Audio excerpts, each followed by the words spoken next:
Hi, I'm Nate Adams of Energy Smart Ohio and NateTheHouseWhisperer.com. And I get a lot of questions from friends and clients and family about what heat pumps are, how they work, and what the different options are for homes. So I wanted to take some time today, make a video, and walk through these things. So for starters, I want to talk about something that's really important, which is comfort. This is typically what drives our projects more than anything. And heat pumps do a much better job with comfort than furnaces do, and I'll walk you through just why. The main thing is what you want to be able to do is match how much heating and cooling the house needs to what is coming out of your HVAC, the heating and cooling system of your home. The problem is much of the year, well actually all of the year, you really don't need that much heat. So the typical furnace, which is 80,000 BTUs, I'd say this is 60 or 70% of the homes I go into has this size. The smallest common size is 60,000, and I'll occasionally see a 40, but it's not that common. But an 80,000 BTU furnace in a reasonably tight, reasonably well-insulated home in Cleveland is never needed. It's going to be 40 below before that thing runs full time to keep your house warm.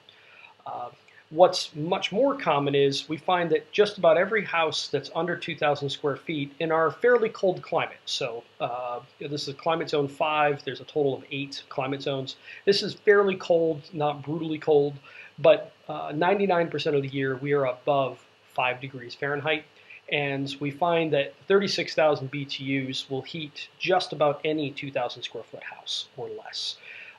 So this is all we really need. This happens to conveniently be a standard heat pump size. Now, to be fair, they lose some power when it gets cold outside. We'll talk about that later. But this is a pretty good size for a lot of houses in the Midwest in general. Now, when it's 25 degrees outside and above, which is about 95% of the year here, you only need 20,000 BTUs. When you get to 45 degrees out, which we're in that ballpark a lot, it only takes about 5,000 BTUs to heat and cool the house. So the problem is if you only have an 80,000 BTU furnace to heat your house, but you only need 5,000 to do it, it's going to turn on, off, on, off, on, off, on, off. And you probably heard your furnace do this on moderate days, say 40 to 50 degrees outside. It runs for a few minutes and shuts off.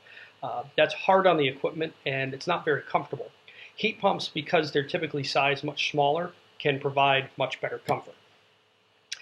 And I alluded to this, but what you'll find is about 95% of the year in a climate like ours, so this will vary depending where you live, 95% of the year, 20,000 BTUs is enough to heat or cool your house.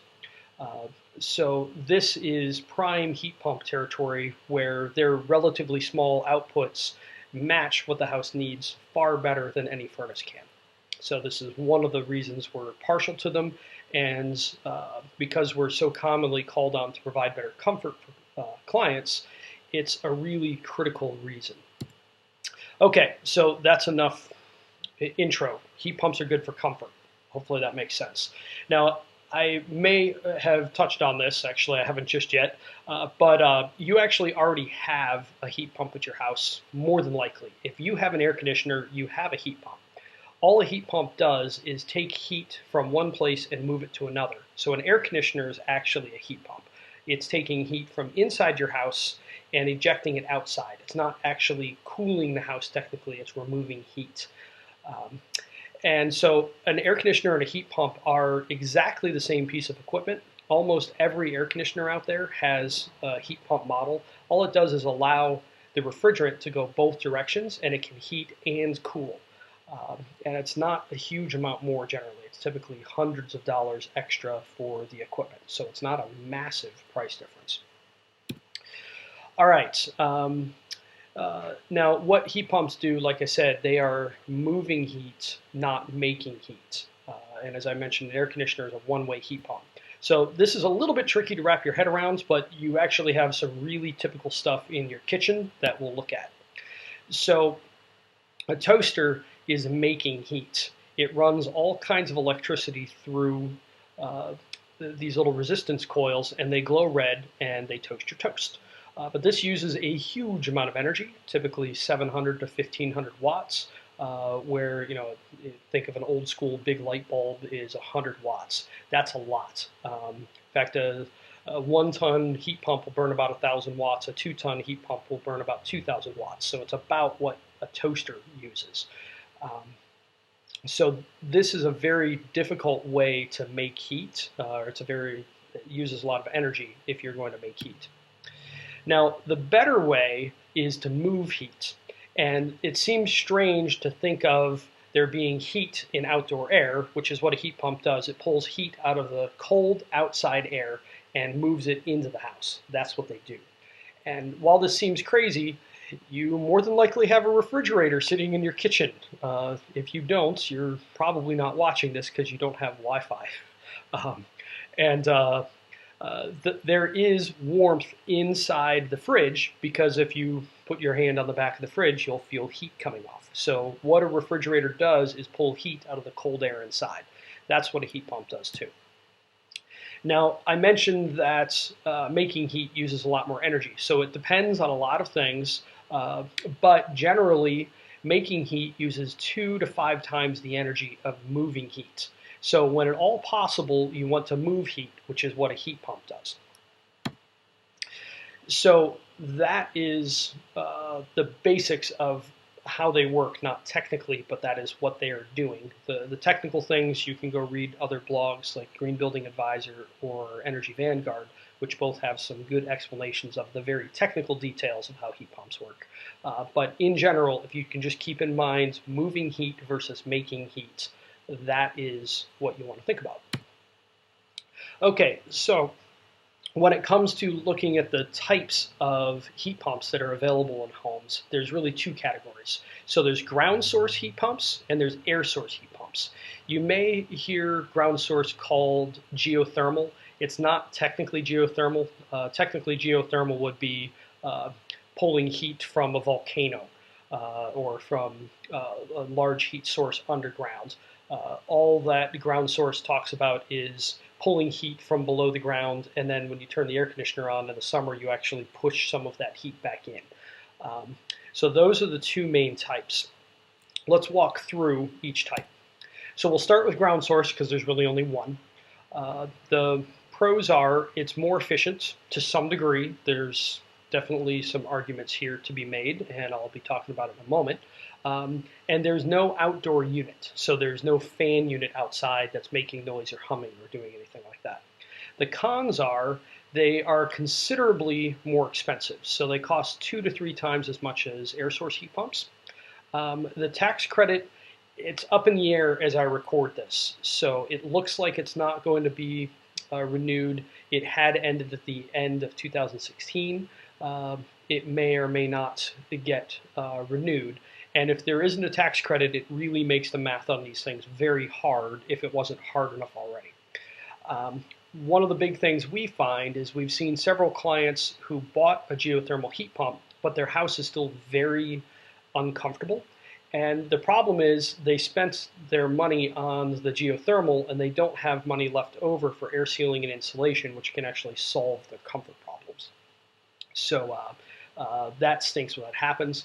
Something to be aware of, there are not a lot of companies that know how to install or service geothermal units, so it's going to be a lot harder to find somebody to fix it.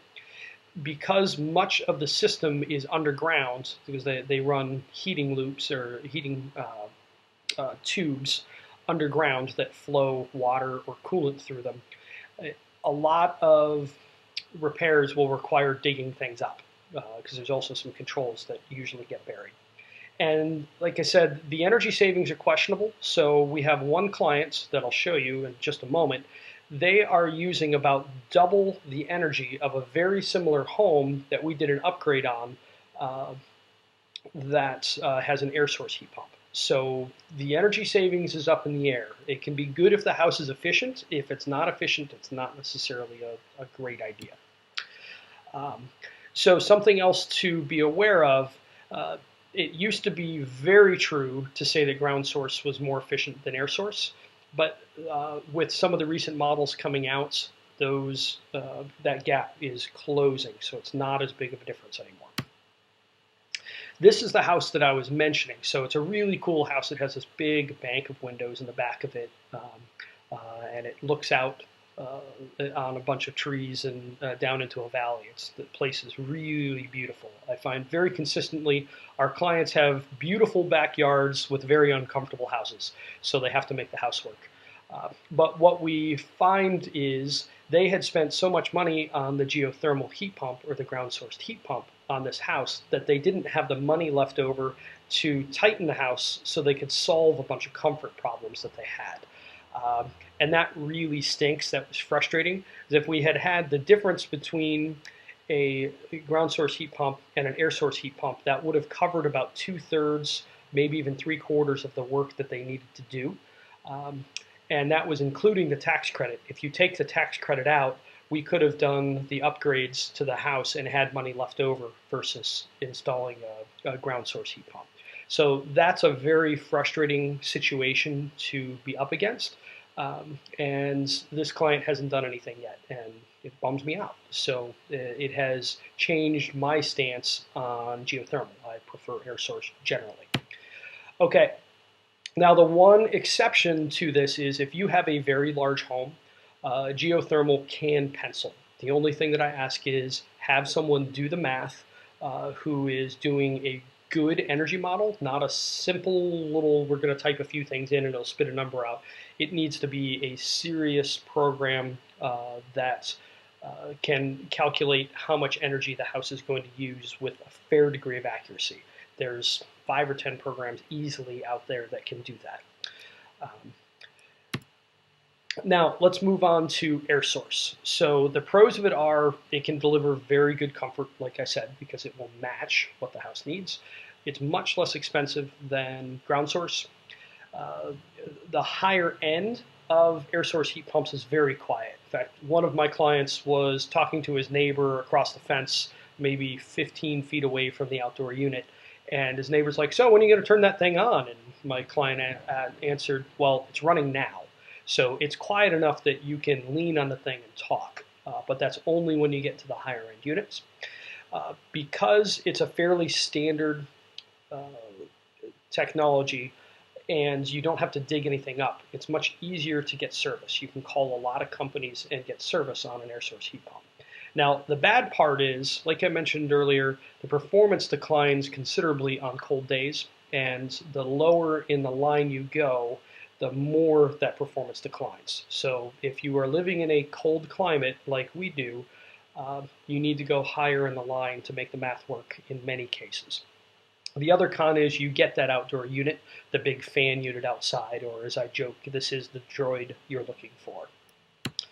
Okay, so there are two options within Airsource. There's Minisplit heat pumps, and there are standard split heat pumps.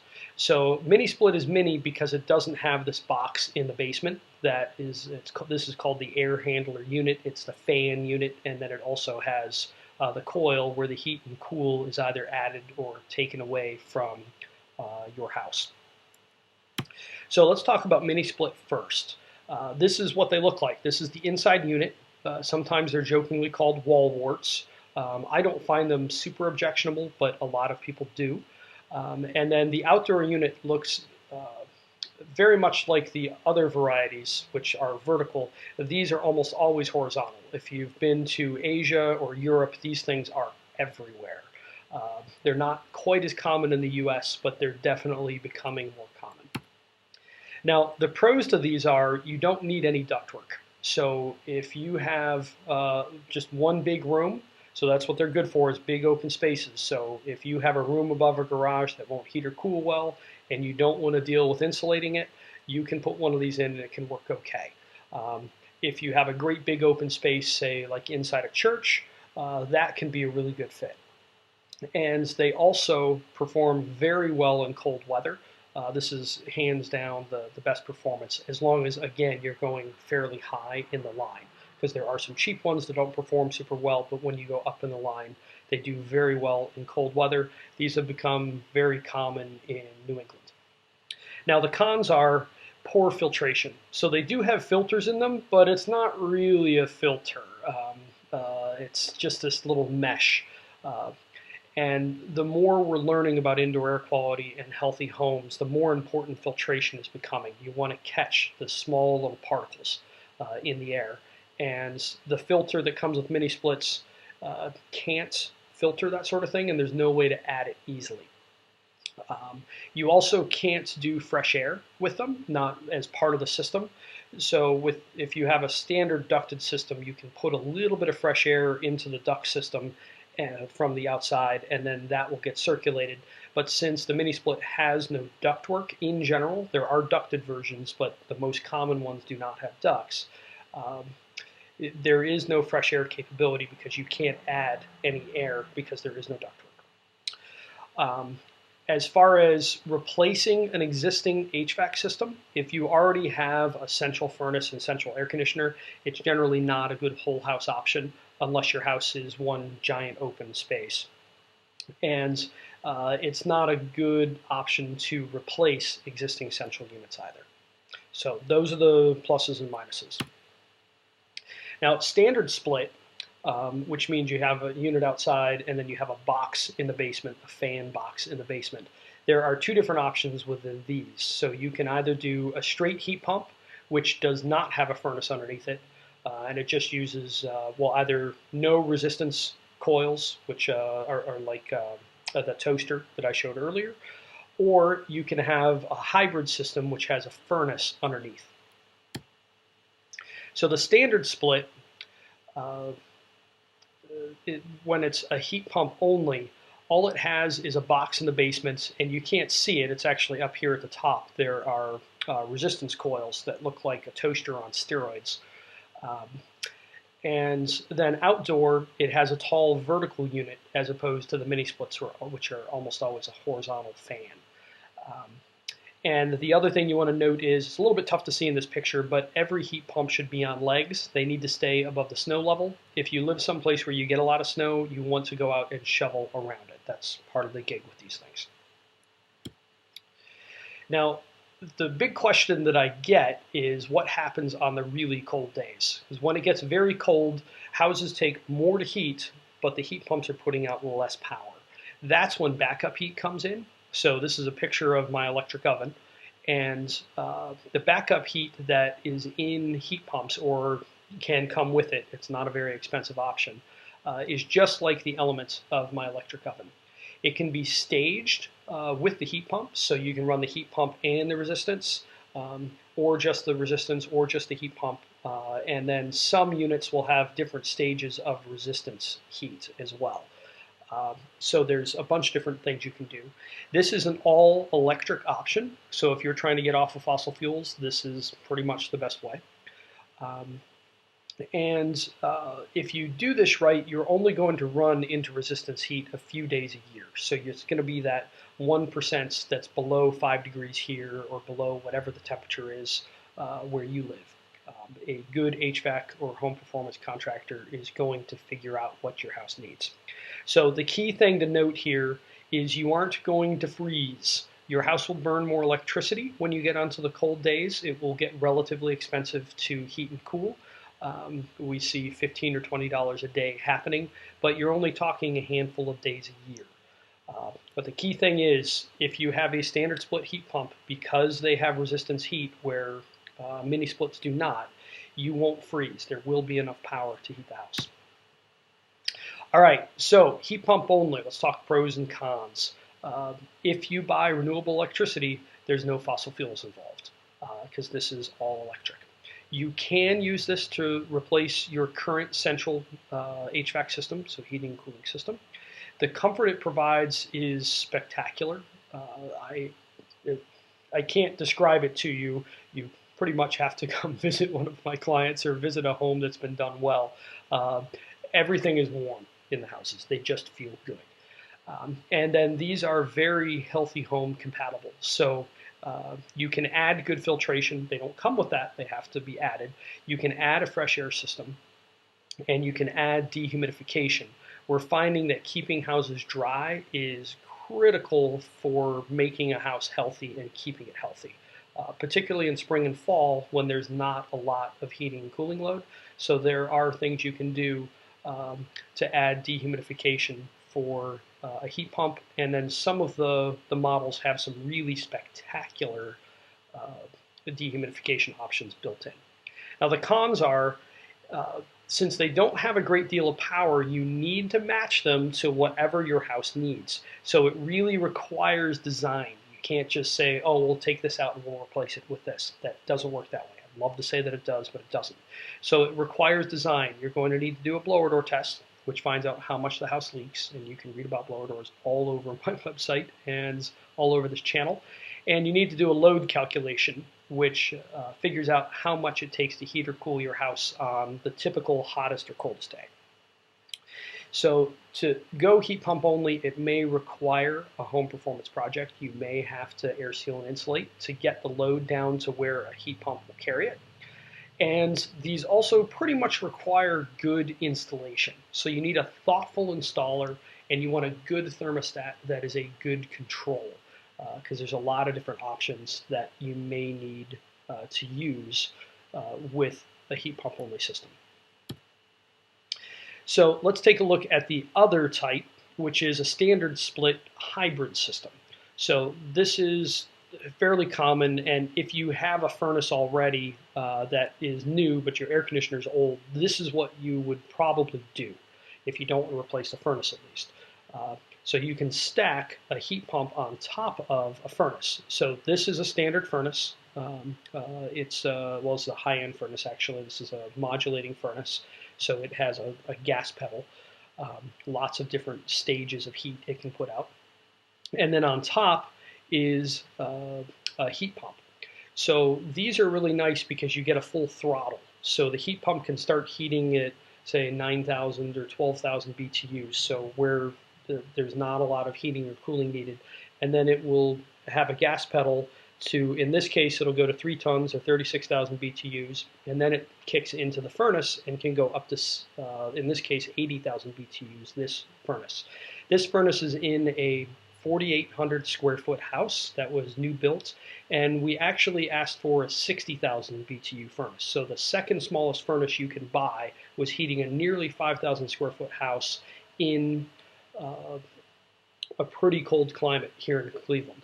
And I haven't seen that furnace running above 60% of capacity, so it doesn't take that much to heat and cool. Now the outdoor unit looks the same as the heat pump only option. So it's just a big unit and it's on legs outside. So here are the pros and cons of this. The pros are, if you're looking to reduce your fossil fuel usage, but you live in a climate that is too cold for this, or you are just replacing the air conditioner, you can put a hybrid system in. So you can replace your current air conditioner. That's fairly easy to do. Provides good comfort. And it's healthy home compatible again because you have that duct system. So you can do good filtration, you can add fresh air, you can add dehumidification. So you have those capabilities where with a Minisplit you don't. I should mention that this is also possible with geothermal because those are ducted as well. And then the bad parts are you're still using fossil fuels. So if you're looking to get off of that, you're still stuck. The curse is you might have to replace the furnace anyway. So heat pumps are fairly particular about the airflow that goes through them. So if your ductwork is too small for the heat pump that needs to go on it, that can cause performance issues and early failure. So there's some tests that need to be done on a system generally. Also, if you have an older furnace or a less expensive furnace, there's two kinds of fan motors. And since heat pumps run a lot, because they're more closely sized to what the house needs, that fan can burn a lot of electricity. So $50 or $100 a month of electricity just to run the fan is possible if you have a cheap motor, inexpensive motor in there. If you have one of the newer modern motors that's called ECM, that will burn much less electricity. To get that, it may require replacing the furnace. So not all houses are going to be a great fit for this. So you want to have somebody who is looking at the details and making sure that they're not going to sell you a system that will fail quickly. The other thing is gas backup can't stage with the heat pump. So you set what temperature, you shut the heat pump off, and then the furnace takes over. That's called the balance point. And you can't run the furnace and the heat pump simultaneously the way that you can the heat pump with resistance heat. So that can be a detriment. We've heard from several clients that they much prefer their house when it's in heat pump mode because it's a gentler heat, and you're limited on what you can do. Okay, let's recap the residential heat pumps. So there are two types. There's ground source, also known as geothermal, but like we discussed, it's not actually geothermal. And there's air source. So that is where they're pulling their heat from. There's two different types of air source heat pumps. There are mini splits, which usually don't have ductwork attached to them. And there are standard splits, which are basically replacing an existing forced air system. So if you have central air, central heat, that's what we're talking about here. Within the standard splits, you can either do a hybrid, which is a heat pump on top of a furnace, or you can do heat pump only. This is an all-electric option, so if you're looking to move off of fossil fuels, this is what you want to look for, maybe a mini split, depending on what your house and your needs are. I'd like you to promise me now that you will never buy an air conditioner again. Every air conditioner should have a heat pump installed, and the main reason for this is comfort, like I mentioned earlier. So you want to have the capability to match what the house needs with what the HVAC system is putting out, and that is only possible with smaller capacity, which a heat pump can offer. So at a minimum, get a hybrid system. Don't ever buy an air conditioner again, get a heat pump.